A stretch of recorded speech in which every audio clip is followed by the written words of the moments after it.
The other thing that he brought up, which I was kind of surprised by, I guess I would say, is he brought up this misleading false claim that you yourself have talked about in recent days about Haitian immigrants in Springfield, Ohio, abducting people's pets and eating them, which officials there have said is not true. You yourself acknowledged it may be false on Twitter. You still told people to keep spreading it.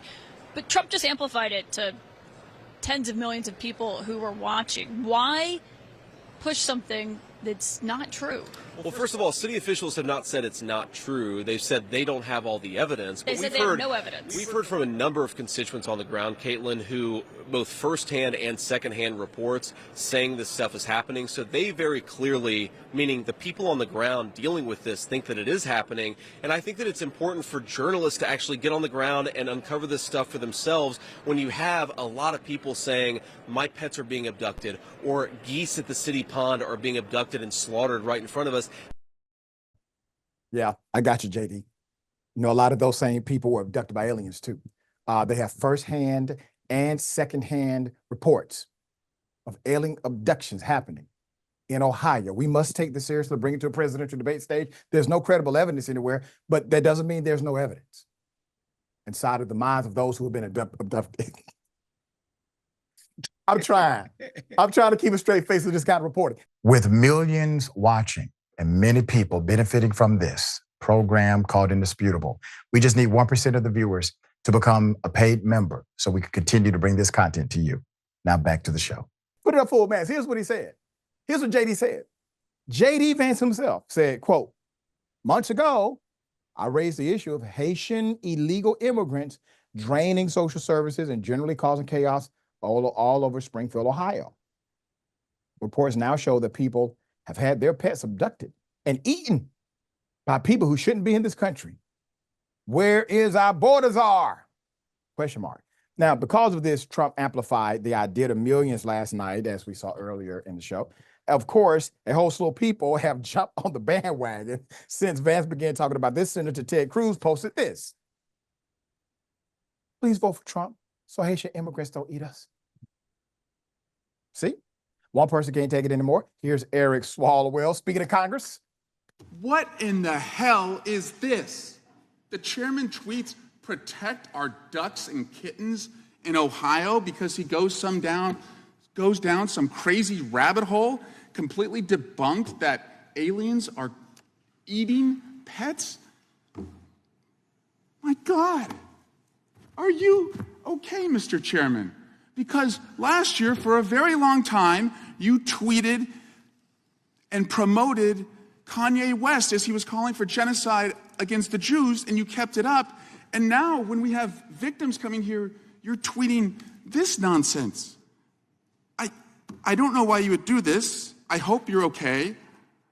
I don't know if the aliens who are eating your ducks are in the room with us right now, but Mr. Chairman, this is a serious issue. These people have loved ones who have been lost, and you tweeted this. It's a damn shame. You have senators blaming the Arcturian Council, Palladians, and others. The hell is going on, man? Where are we right now? This is front and center, these narratives, front and center in our body politics. So Springfield is a small city, all right? It's around 600,000 people. They've received, I think, 15 to 20,000 immigrants in the past 4 years. Just to make things clear, local law enforcement has denied all of these allegations, okay, pertaining to pets. No aliens, no Haitian immigrants. None of that is happening here in relationship to pets. These things are just being made up by who? By politicians of all people. A resident named Redacted claimed at Springfield City Commission meeting that the migrants were eating ducks in the park. A member of the same neo-Nazi group also attended the meeting, and the group later echoed that claim on Gab. Days later, it appeared on X. This is how they start their rumor mill. The Springfield Police Division told NPR in August that such claims were troubling. Quote, I think it's sad that some people are using this as an opportunity to spread hate or spread fear, said Jason Villa. Deputy Director of Public Safety and Operations. Quote, we get these reports, quote, the Haitians are killing ducks in a lot of our parks, end quote. Or, quote, the Haitians are eating vegetables right out of the aisle at the grocery store. They get reports, 911, there's a Haitian eating a tomato. And we haven't really seen any of that. It's really frustrating as a community. It's not helpful as we try to move forward. It's just racism. All right, it's just racism, it's bigotry. Waz, I want you to articulate this because you are the best to do so. This has to be troubling and hurtful on some level, but damn, they don't have anything else. It's funny because we've come such a long way, Dr. Richey. I came of age in the 90s, especially in the early part of the 90s, where like being a Haitian was a very just challenging endeavor, even here in America, when you consider some of the taboos, right? Like back in those days, and this is, you guys can look this up, they were putting AIDS on Haitian people, meaning that the Haitians were responsible for bringing AIDS to America. Haitians were being denied healthcare and treatment at hospitals because of these kind of nasty rumors. People didn't want to work next to them.